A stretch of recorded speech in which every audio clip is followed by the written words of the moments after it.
Well, hello, everyone, and thank you all for attending this ACRL Oregon webinar.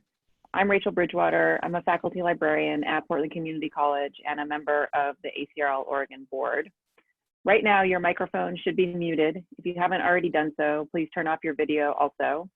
Amy and Stephanie will be taking questions at the end of the session, and you can either unmute your microphone at the bottom of the screen and use that, or use the chat on the right-hand side of the page. Feel free to use the chat to ask questions as they come up. I'll collect the chat questions and share them during the Q&A. After the session, when the recording is ready, you'll get an email with the link to the recorded session and a session evaluation. We'll really appreciate it if you'd fill out the evaluation so we can continue to improve these webinar offerings.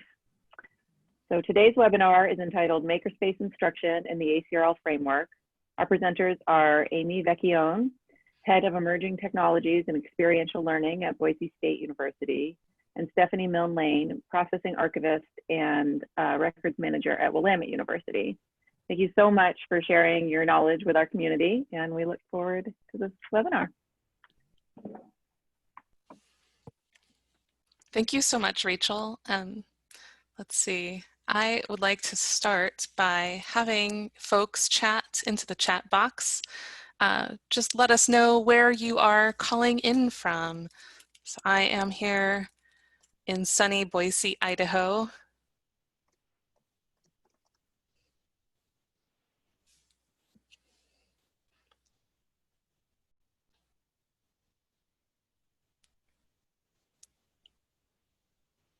It's so nice to see such a wide variety of places. I understand there's a bit of a heat wave going on, so some of us might have some 85-degree weather today in places where it's not normally so.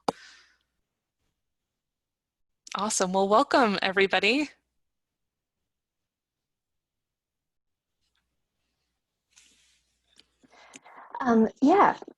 Welcome to the ACRL Oregon webinar, Makerspace Instruction and the ACRL Framework. If you can go to the next slide, Amy.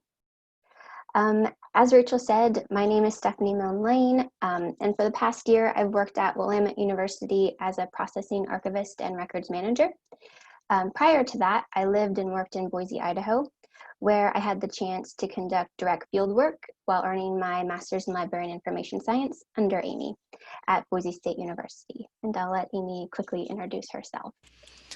I'm Amy Vecchione, and I'm a unit head and associate professor at Boise State at Albertsons Library. I graduated from University of Washington High School in 2007, and it was a great pleasure to get to work with Stephanie while she completed her MLIS.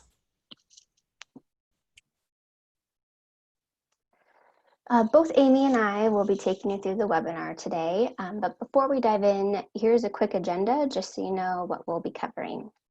We're first going to provide some background and context about our collaborative work together. Second, we'll take you through the matching of the ACRL framework with the BSU Maker Lab. Next, we'll touch on the creation of the Maker Instruction Toolkit. And last, we'll reflect on what we learned a year after we completed our work together.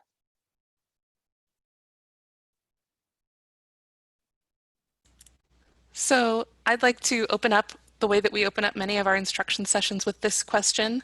And if you would, again, I'm going to direct you to the chat. Go into the chat box and type out what you've made recently. It can be anything. This morning I made coffee. Everybody makes coffee a little bit differently. My coffee, it's not the same as your coffee. I also recently made some homemade popsicles. And you may recall that when you first make something, you may use a recipe or a template or instructions, and you may do it so many times you become an expert. You might improvise, you might fail, you might succeed. And as you're doing that process, you'll learn a little bit more about that. So we like to talk about this when we do instruction. This is such an amazing list of things I'm seeing here. I'm just going to read some of them off. There's a t-shirt quilt, masks, clothes, strawberry cake, 3D printed door openers, English muffin bread, decoupage, visible mending, sourdough, cinnamon sourdough muffins, and a deck for an outdoor play structure. This is a very exciting array of things, and generally when we open it up, when we're doing instruction, we get a similar wide variety. And I love to talk about how baking is making. There's also this chat, nature jar for a nephew. I'd love to see a link to a nature jar and learn a little bit more about that. This process of asking what people have made recently first honors their prior learning experience.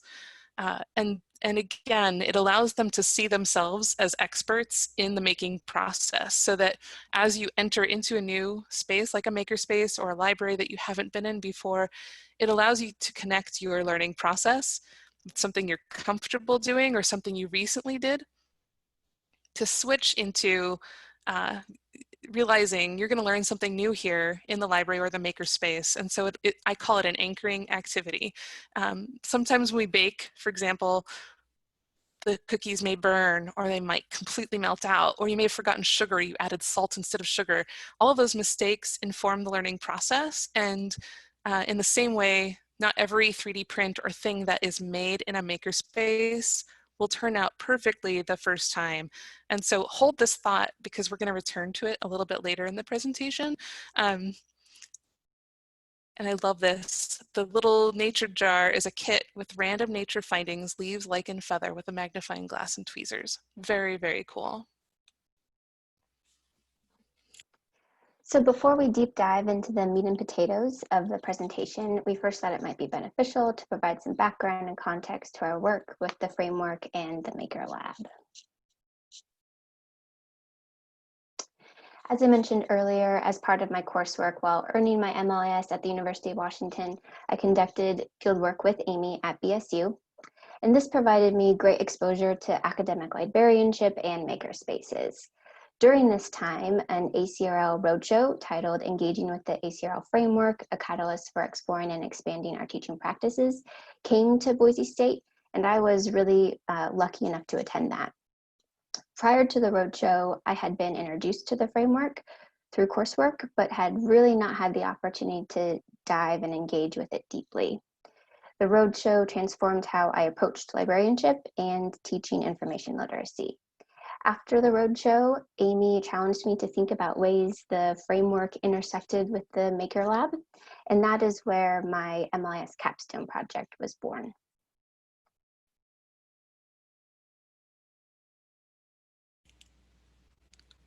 The Boise State Makerspace and the library began connecting instruction to faculty needs between 2015 and 2018.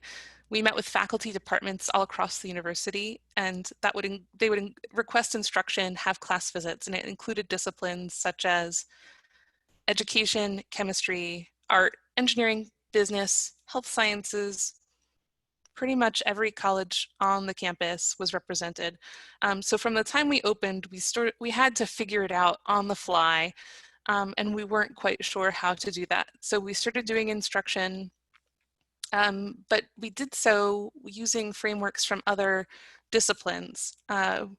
In 2016, I was lucky enough to present at the White House and met with other makerspace leaders who were doing instruction programs, but in engineering or through their Center for Teaching and Learning. And in that process, making those connections, I started to develop an instruction program. But it wasn't until the 2018 ACRL Framework Roadshow presentation that I realized the deep connections between the framework and the makerspace to inform our process. In 2019, with the help of Stephanie, we were able to completely formalize that process.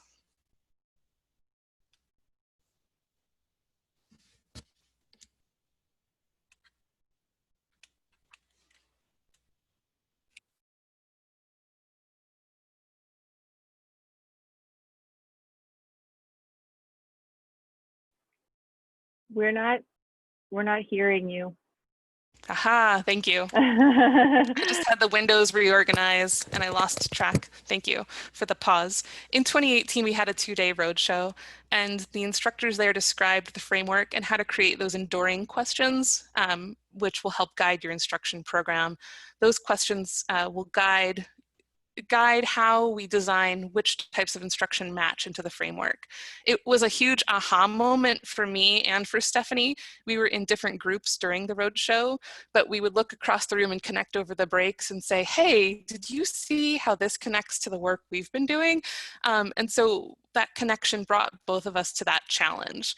We thought it would be a good way to go to redesign the way that we do instruction, and we took it upon ourselves to connect the ACRL framework to the academic library makerspace. So think back to that thing that you created. You all listed something. We want to connect that now to how we design instruction. We think about experiential learning in a makerspace, and along the way, you probably had to communicate with someone else in some way. You gained information about how to do that thing. You did research, you used YouTube, or somebody taught you. How did you create new information and create new knowledge when you were working on creating this? More than likely, you had to communicate with some experts who had done something similarly. And when we think about this in terms of the ACRL framework, you can start to see how connecting with authoritative researchers and experts can start to tease out a lot of the information principles that we teach. And so with that, I want to first ask, again for the chat, how familiar everybody is in this group that's attending today. What is your experience like with the ACRL framework? Do you consider yourself to be an expert on the framework? Have you applied them to your own instruction program? Do you have just a little bit of knowledge? Have you taken a training or something else? I will admit that prior to attending the roadshow, I was living in a state of somewhat willful ignorance about the framework, and I think I thought I would just continue doing what I had always done with regards to information literacy. And so if we're going to be talking a lot about the framework today, I just kind of want to find out where you're at. Perfect. That is exactly what we have designed. So far, there's little familiarity, which is great. I would not presume myself to be an expert, though I believe I know more now. And now that we have gone through this process, it comes up all the time, and I now deeply understand it. So just to take a look at the frames together, we're going to talk about the 6 frames in terms of how they will relate to a makerspace. Authority is constructed and it's contextual. Information has value. Scholarship as a conversation. Information creation as a process. Research as inquiry. And searching as strategic exploration. Thank you all for sharing all of your comments about this. We have a lot of makerspace examples that we're going to talk about today, and we're going to use them to illustrate the frames. And we're hoping that all of your maker knowledge and your expertise are going to help formulate even more connections there.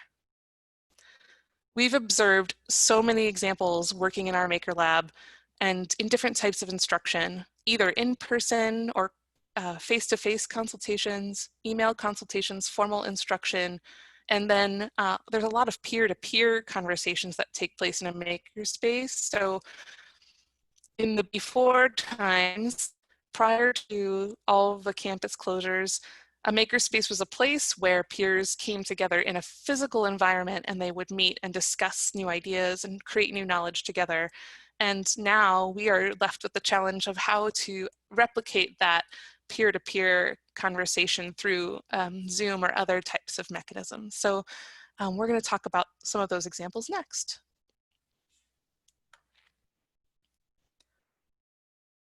I'm going to talk about the first 3 frames, and Stephanie will talk about the next 3. So the first one, authority is constructed and contextual.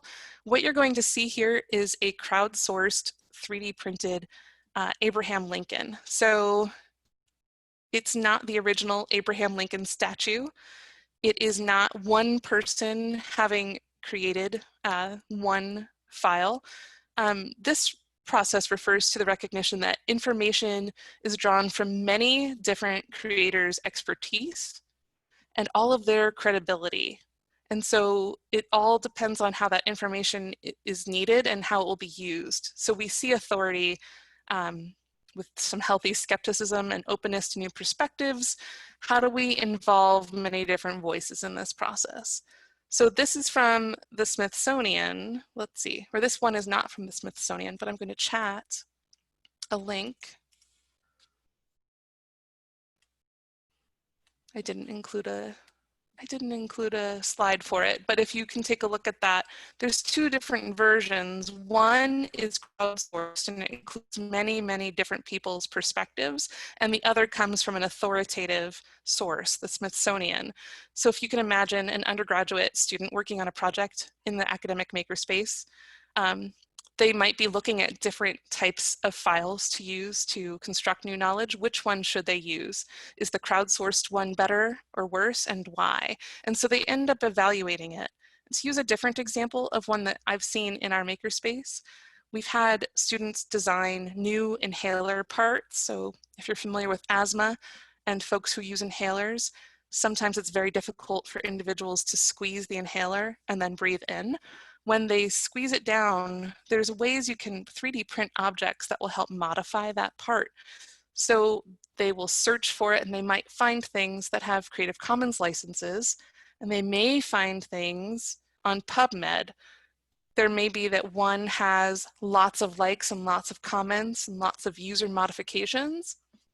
The other may not have any likes or comments. How do we decide which one is more authoritative? So our undergraduate students will learn how to ask relevant questions like that about the origins, the context, and the suitability for their current information need. So they come into a makerspace environment and they learn to respect the different types of authority while also harnessing maker culture, and that is which many different voices come together to construct new knowledge. So that is the first frame. If you have comments or questions or want to ask a little bit more, feel free to chat into the chat box. And while I'm presenting, Stephanie will respond or will interrupt and pause for questions, and vice versa. The next frame, information creation as a process, refers to the understanding that that process can produce a wide range of information formats and modes of delivery. And so throughout this presentation and in my work, I argue that 3D printed objects, anything that is made in a makerspace, is a form of information.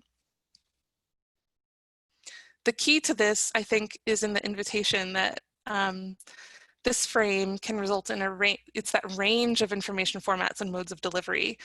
So those objects that are made either are information themselves or they represent information. This part of the frame is so obvious to me when I'm looking in the academic library makerspace because all of the users are a part of a process. There's this constant dynamic nature of creation and conversation and evolving processes. So each step along the way, there are different types of expertise, and they can consult with individuals who have wide varieties of expertise in this space. And what you're seeing in this image is a group of students all working on different projects together, some of whom you can see are talking to each other in the background. There's 3 groups of people discussing, and then there's 2 people working side by side. And though you can't tell that they're communicating to one another, I can tell you that these 2 individuals, while they were working, were still in conversation about the 2 different processes that they were working on.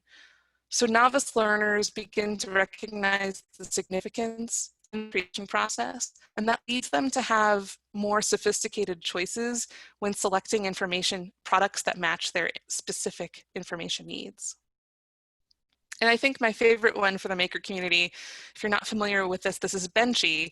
And to me, Benchy, which is a benchmarking boat, if you're not familiar with Benchy, it is just one of these odd, quirky 3D prints that you become used to. It represents all the different parts when you 3D print it that could go wrong on a 3D printed object. But it's been modified and changed so many times. So this information literacy frame refers to the idea that information possesses several dimensions of value, and it has legal and socioeconomic interests that influence how information is produced and shared. So to me, I think Benchy is great because it's been reproduced so many times. It is just such an instantaneous allowance that our users get to see how things get remixed and mashed up. And once you get to the point where we're talking about how to cite sources and how we disseminate through Creative Commons licenses, that happens throughout the day in a regular makerspace.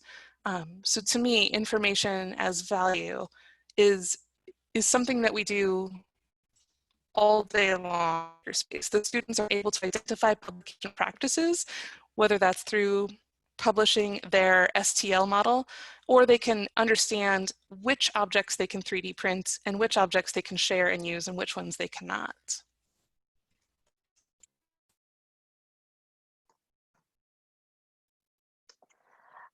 So research as inquiry. One way Amy and I viewed a direct correlation between the Maker Lab and the framework's research as inquiry frame was examining a collaborative project involving a BSU undergraduate student, a staff member, and then also a faculty member. The group's underlying intent was to prototype, and then they eventually 3D printed a tactile aid that would assist with teaching statistics to the visually impaired. While the trio's research benefited the academic world, the project's aim was to engage in inquiry that better served an often underserved population. In this way, the group's work exemplified the fourth frame's assertion that the process of inquiry extends beyond the academic world to the community at large and may focus upon personal, professional, or societal needs. Examination of the BSU Maker Lab suggests that the palpability of the Maker Lab and its tools, coupled with a culture that prides itself on the motto of failing first, learning second, fosters a place where inquiry flourishes and the benefits permeate well beyond the academy. For those of you who are interested, I'll share a link to the poster that the trio created in the chat box. Next slide, please, Amy. Though undergraduate students are encouraged to participate in poster presentations or publish in undergraduate research journals, by and large, they often gravitate toward the periphery of the concept of scholarship as conversation. In observing the BSU Maker Lab, it became abundantly clear that such was not the case for students active in the Maker Lab and its equipment. Just as the fifth frame of the framework suggests, student makers saw themselves as contributors to scholarship rather than only consumers of it. Makers viewed themselves as producers of information and recognized that they really possessed agency to actively contribute to scholarship instead of being passive bystanders. This credence manifested in students publishing their findings and insights and innovations on electronic platforms such as YouTube, forums, websites, which again match the framework's assertions that new forms of scholarly and research conversations provide avenues in which a wide variety of individuals may have a voice in the conversation. Can you go to the next one, Amy? An excellent example of the frame scholarship as conversation is the HAL button in the BSU Maker Lab. The HAL button had very humble beginnings. It started out as an empty server cabinet that was salvaged by a regular BSU Maker Lab user from a dumpster outside the College of Engineering. Based on previous workshops that a BSU undergrad had facilitated, that student set about creating a button that, when pushed, would play a random audio clip from a stored library.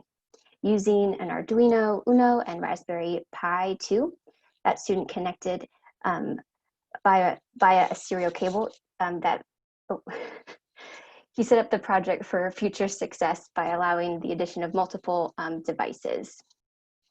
The addition of a red button and salvaged speakers would come to define HAL's existence. Over the years, many students have contributed to HAL's maintenance and additional features, and HAL has accumulated an impressive repertoire of audio clips and songs.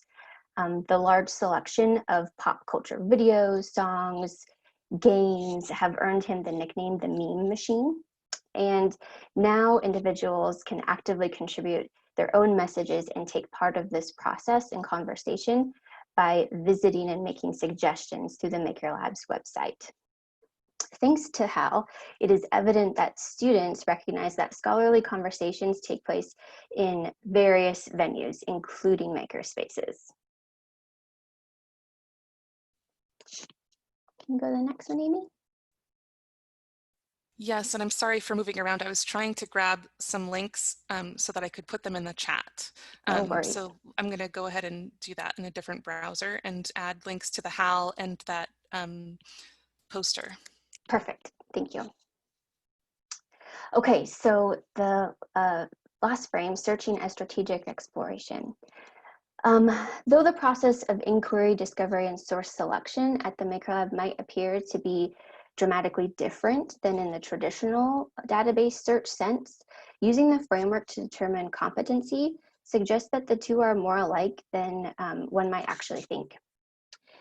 Just as an act of searching in the traditional sense begins with an overarching question, so too does the process in the Maker Lab. Just as students would peruse different databases until they identify the one that best suited their needs, students in the Maker Lab examine various capabilities of 3D printers, vinyl cutters, and Ozbots in order to select the best tool to give physical life to their prototype. And just as a student writing an economics paper might display creativity and resilience when conducting searches in a catalog, these same behaviors are evident when mechanical engineering students designed and 3D printed wind turbines that were later tested in the engineering department's wind tunnel. And lastly, just like business majors might identify organizations and industries that might produce information relevant to their research questions, students in the Maker Lab discovered that nonprofits and government agencies are often publishers of STL files that can be printed. Despite all these similarities, Amy and I did observe that in some ways it is a lot easier for Maker Lab students to understand their need and to figure out and find a way to fill it. We've attributed this key difference to the fact that most of the information needs that students are bringing to the Maker Lab are physical in nature, which aligns with the inherent tangibility of the Maker Lab and its equipment. Next slide, Amy. So the Maker Lab observations and this intense engagement with the framework provided the foundation for the development of the Maker Instruction Toolkit, which I will dive into next.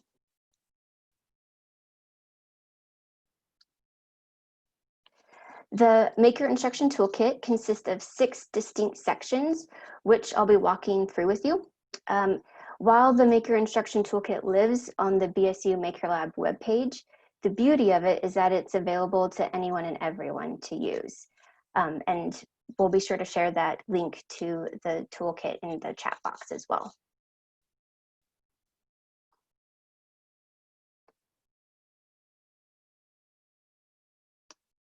Next slide, Amy. Yes, and I dropped the link to the toolkit as well. Perfect, thank you. So the first part of the toolkit is something I titled Makerspaces in Context, which is essentially a literature review of makerspaces in academic library settings. Scholarly research relating to makerspaces in academic libraries is a really burgeoning field. And when examined as a whole, 3 trends emerge from the growing body of scholarship. The first is a significant amount of literature is dedicated to articulating the utility of makerspaces and their efficacy in academic library settings. The second is librarians have contributed to the scholarship in meaningful ways by sharing how-to approaches that range from sharing best practices on establishing a makerspace to implementing 3D printing services and associated policies. Third and lastly, there's a growing body of literature on educational aspects of makerspaces, specifically with respect to instructional practices and learning benefits.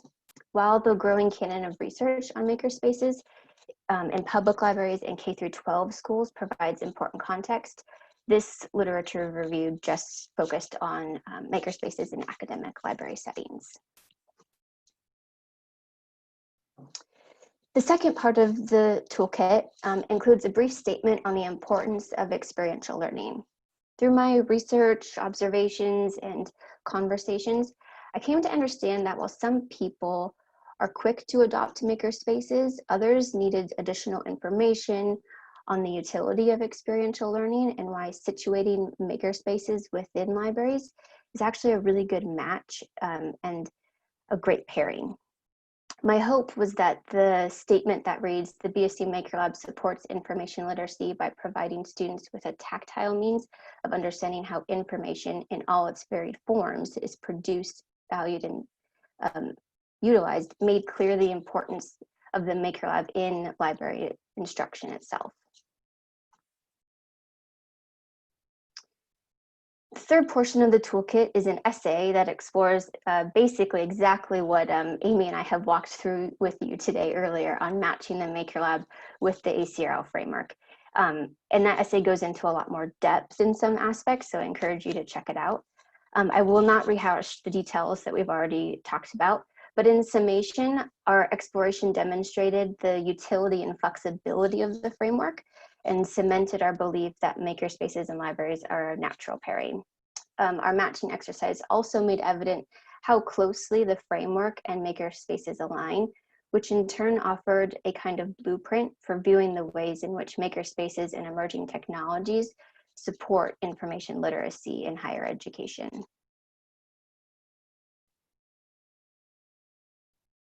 Go to the next slide, Amy.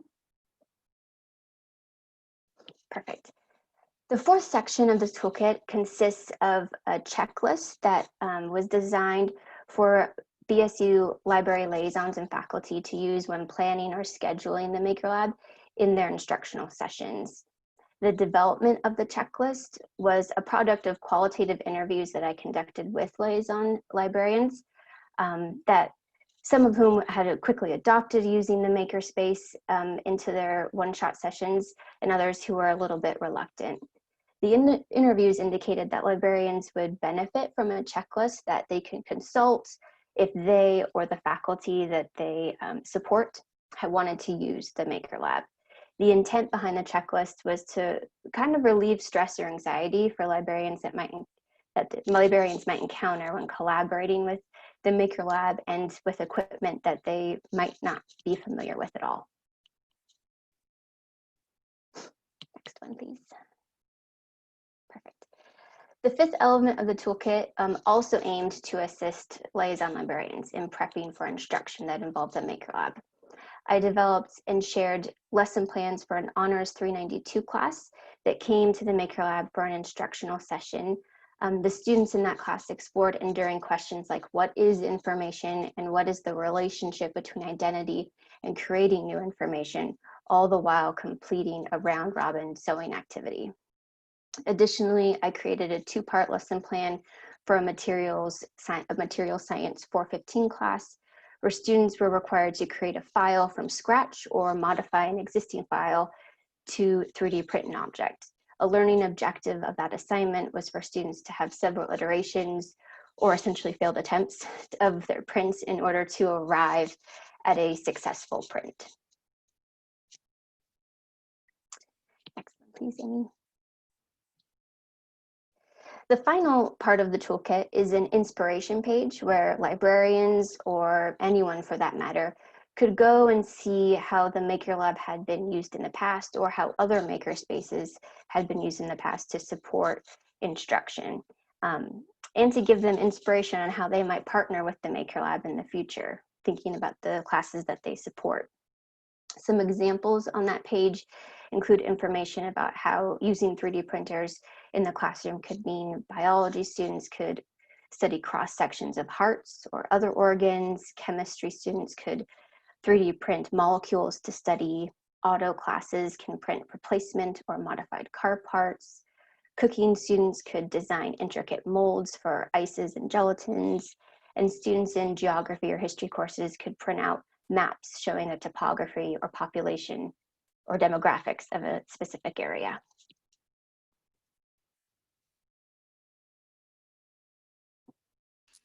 In this section, we're going to talk a little bit more about the applications of the toolkit, which I want to say Stephanie did an outstanding job while University of Washington iSchool student in her capstone, working with her.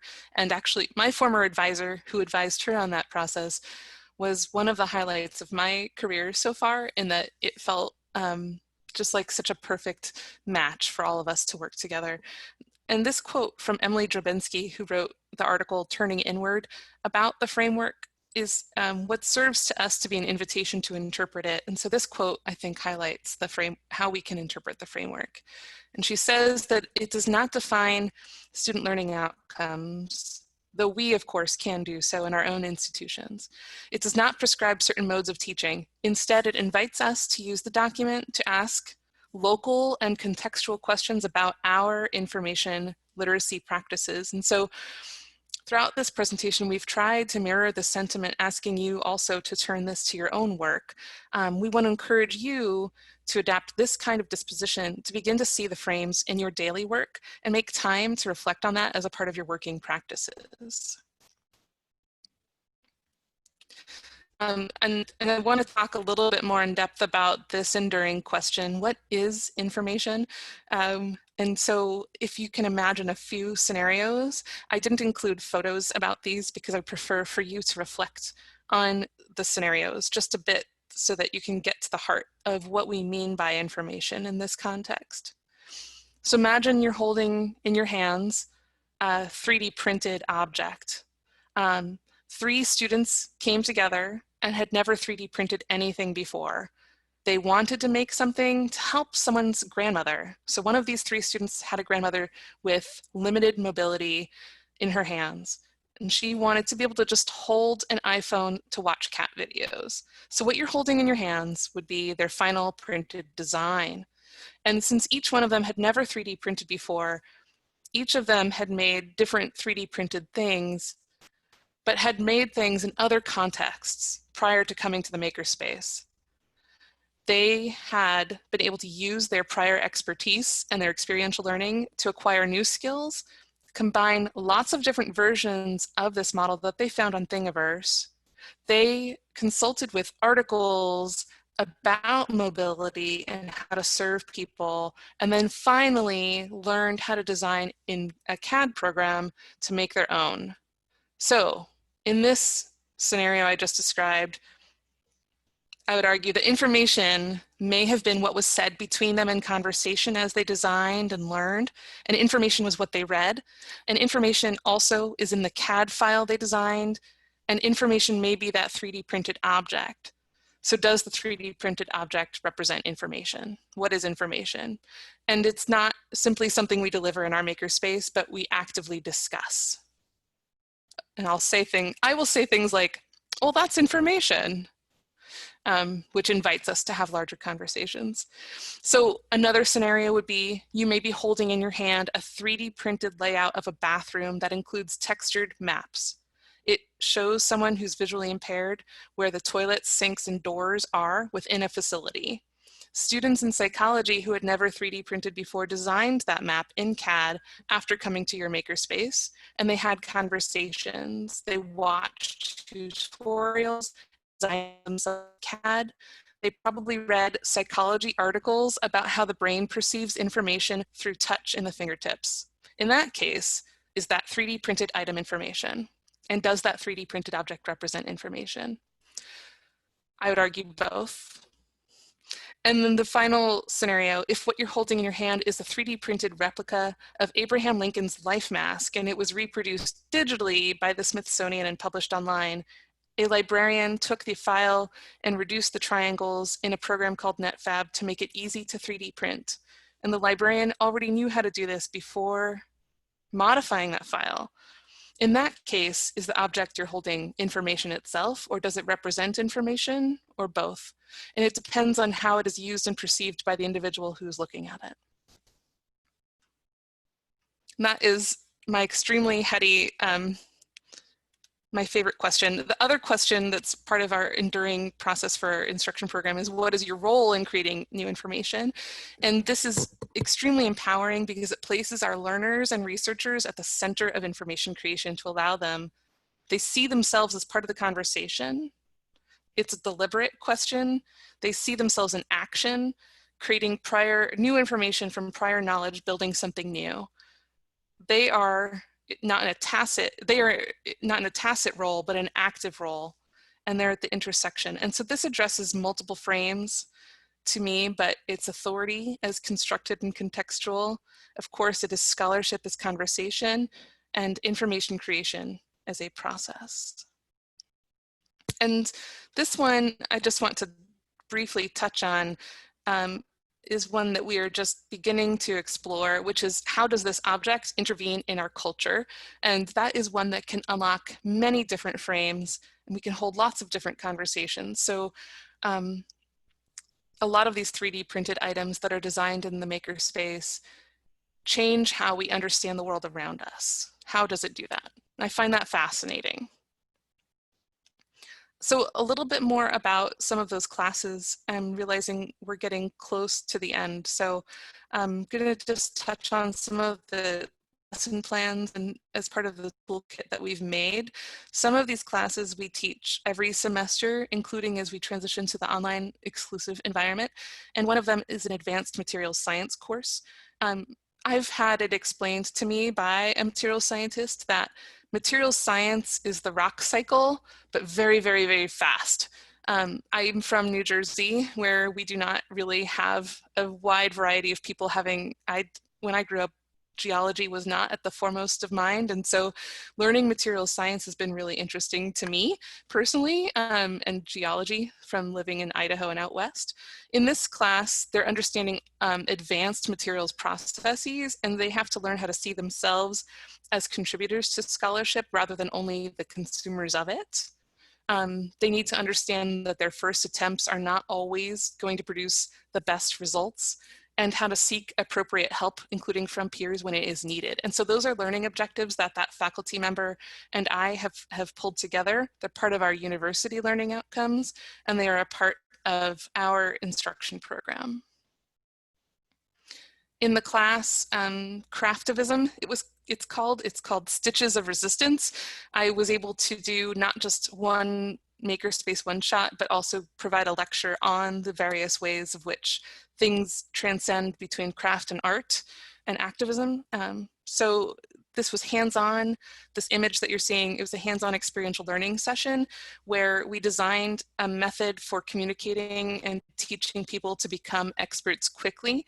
They acquired a few skills, and then they were required to pass it down to the next person. It was almost like, if you can remember, I can't remember what it's called, in grade school, when you're playing the game telephone, that's what it's called, and you pass around information. Is the information at the beginning the same as that at the end? Regardless as to what the information was, they all acquired new skills by the end and were able to sew quilt squares. So this was quite a fun class that tied into the enduring questions of what is information and what is our role in creating information, using some of the same learning outcomes as described in the previous one for materials science. And then finally, this is a photo of a math education class.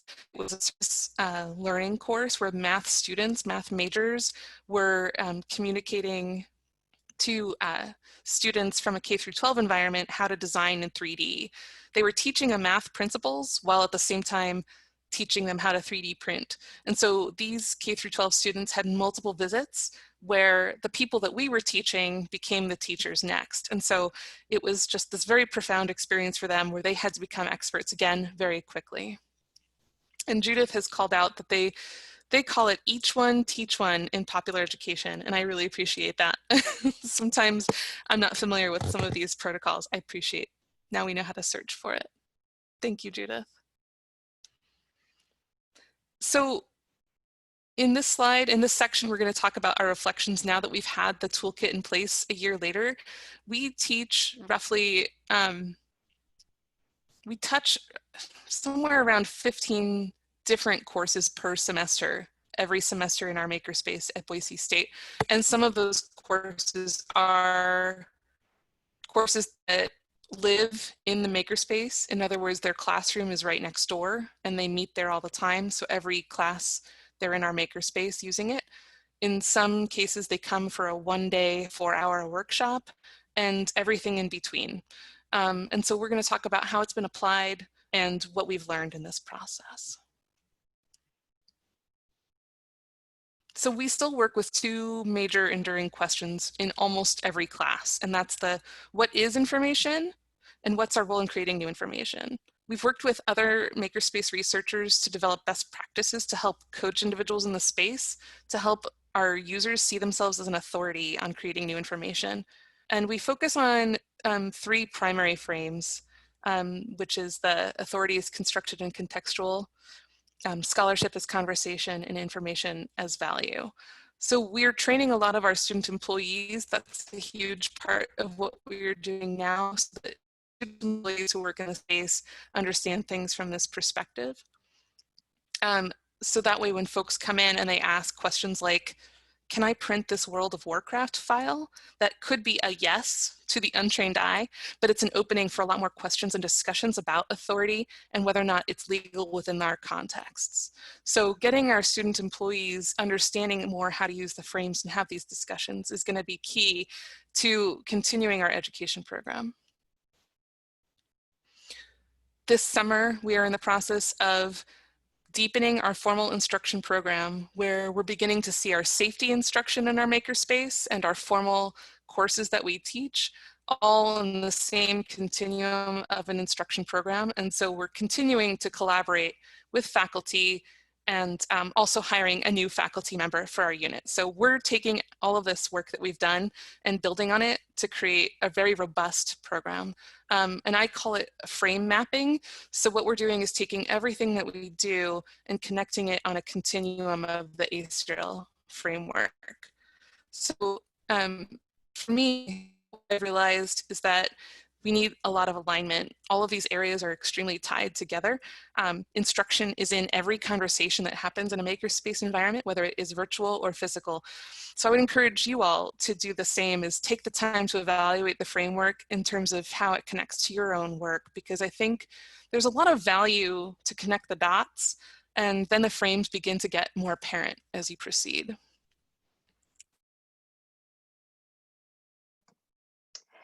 So I've carried my experiences with the BSU Maker Lab with me to my current position at Willamette University.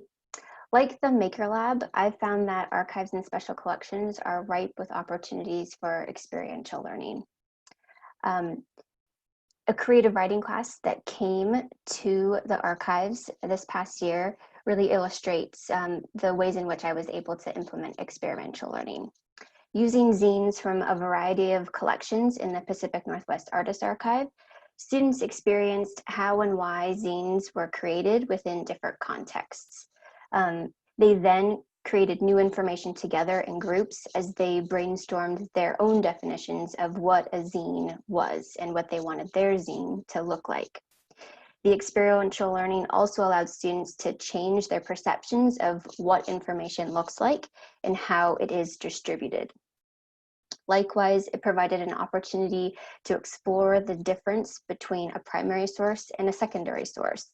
And as their ticket out the door, each student chose a zine to cite to drive home the point that referencing sources is a part of the ongoing conversation around scholarship, and in fact that their zine could someday be cited as well. My time at the Maker Lab has transformed the way I think about instruction and what I think library instruction actually looks like. I look for ways to implement experiential learning opportunities, even if they are really, really small. Additionally, thinking about experiential learning through the lens of the ACRL framework provides me with a built-in assessment and reflection opportunity. Each part of my lesson plans, which look a lot like the material science example I shared earlier on an earlier slide, is matched with a specific frame and a corresponding disposition or knowledge practice. This provides me a great opportunity to look back and see what frames I'm hitting and what frames I am not. And it challenges me to think creatively for the next instruction session, how to improve. Last slide. Thanks, Amy. So what's the utility? Whether your institution has a Makerspace or not, I would really encourage you to hopefully take some of the lessons that Amy and I put forward today and try to apply them into any learning context that you find yourself in. We hope you're able to glean and possibly apply ideas, lesson plans, and inspiration and implement it into your own instruction. And with that, we'll take any questions that you might have.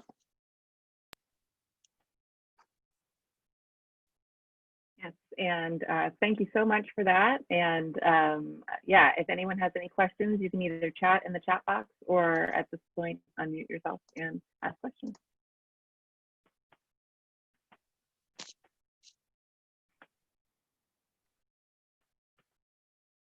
Hello, this is Judith with the Rockwood Makerspace. We are in the Multnomah County Library System, and not really a question, but just thankful that I happened to sign up for this one. We have been talking a lot about just where we want to go or instruction and how we want to build a framework around it, because we mainly work with K through 6th through 12th grade, very informal. We're in a public library. We are that third space. And so we were, in the beginning, now we're 3 years old. So now, it's time to really, take an inventory of our house and see where we are and where we want to go. Before, we didn't really have a supervisor. It was kind of a, freewheeling, let's do what we gotta do. Hey, we're a makerspace and people are coming to us. We're doing pretty good. And now we're grown-ups and we're gonna have to look back and say, okay, where are we going now?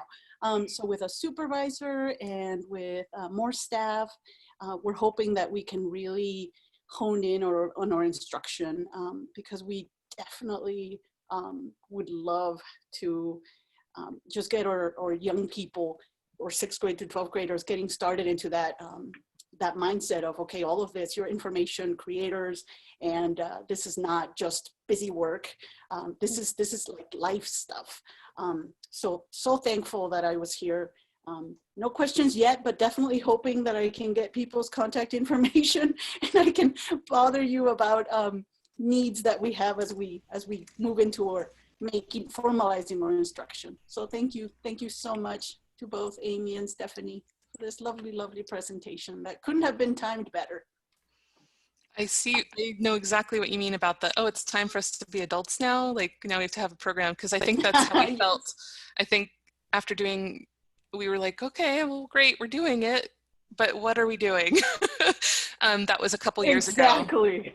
And I will say, where I'm at in Boise, the context is that we are doing a lot of instruction that's not just for higher ed, but also we have a lot of folks that come in. You saw a couple pictures of K through 12, and it works in that area as well. So we've had girls who code camps come in, and we use the framework for that as well. And it's more productive. When I think of before using the framework, it wasn't as effective. After using the framework, even in that, for 4th graders or kindergartners, even for the preschool groups that come through, when we use this framework, it enhances everything. And the template that Stephanie came up with allows us to more deliberately go about designing the instruction to suit their exact needs and in specific contexts. And I'm sure Stephanie will post her email address if you want to reach out to us. You're welcome to. And Christy has a question. Could you say a quick overview of the organization of your makerspace regarding librarians, staff, volunteers, and how the each one teach one model is facilitated? We have, on a normal semester,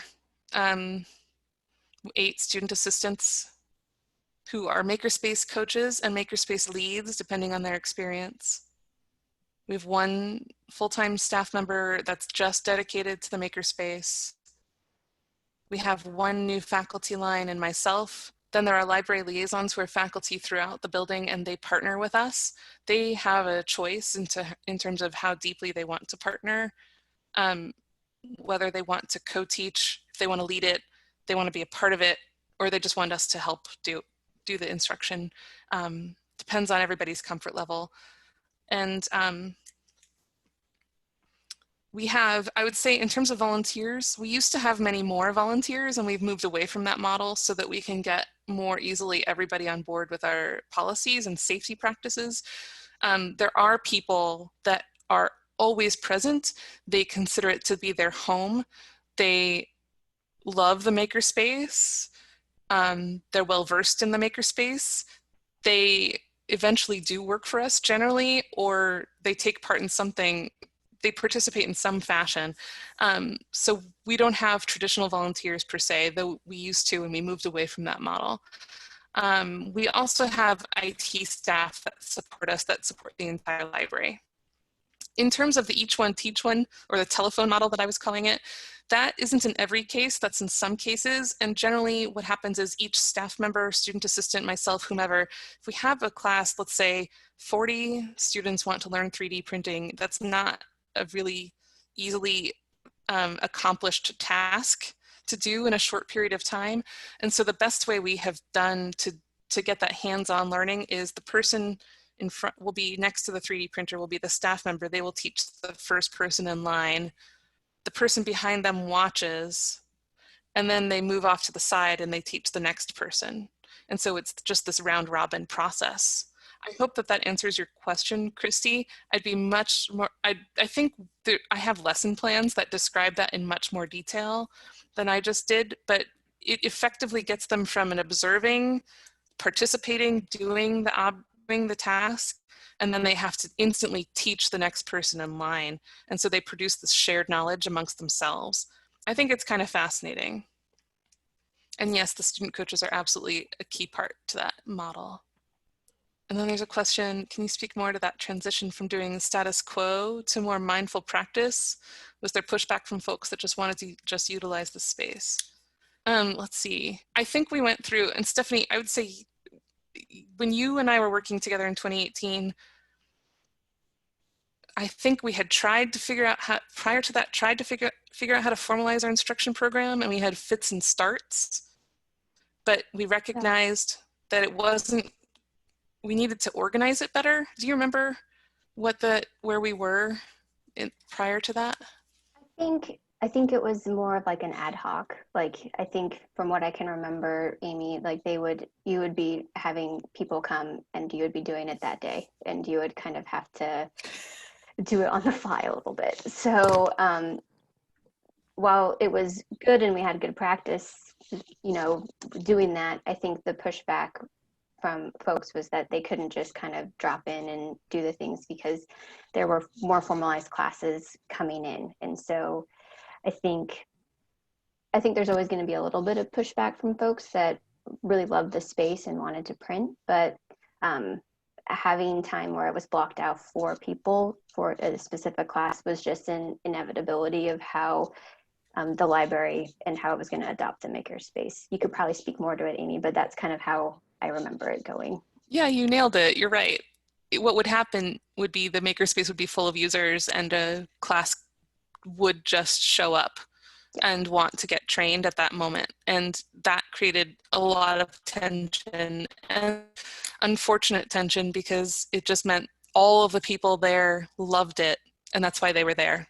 They wanted to be a part of the process and they wanted to be a part of that experiential learning. And so it was a good problem to have, but what we ended up doing now when we have these requests and we modify it, we design the space so that we know how much time we need and no one else is allowed to be utilizing those resources so that everything is blocked off in time. Now I don't think there is any pushback. I think it was a pretty effective transition because all of the faculty we had worked with prior to that were able to say, oh, look, it's better now. This is much better. This is much better. Let's keep going.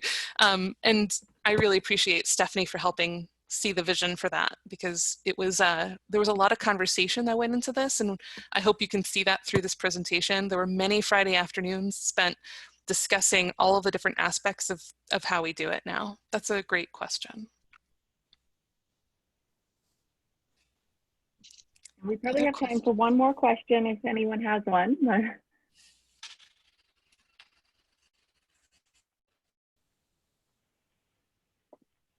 I just want to say this is truly an honor to get to present with Stephanie, and and give back in this way. And I'm really delighted that you all were a part of this today, and please reach out to me anytime. Thanks everyone for coming and learning with us in true maker fashion. And thank you so much, Amy and Stephanie. This was incredible. I'm so inspired. And I wish I had a Makerspace in my library. To everyone, I will be sending out the recording link as soon as that's available. And we'll also post it in the ACRL Oregon YouTube channel. If you have ideas for other webinars you'd like to see in our series, definitely let us know. And just thank you so much for making the time to attend today. Thank you, everyone. I will stop the recording now.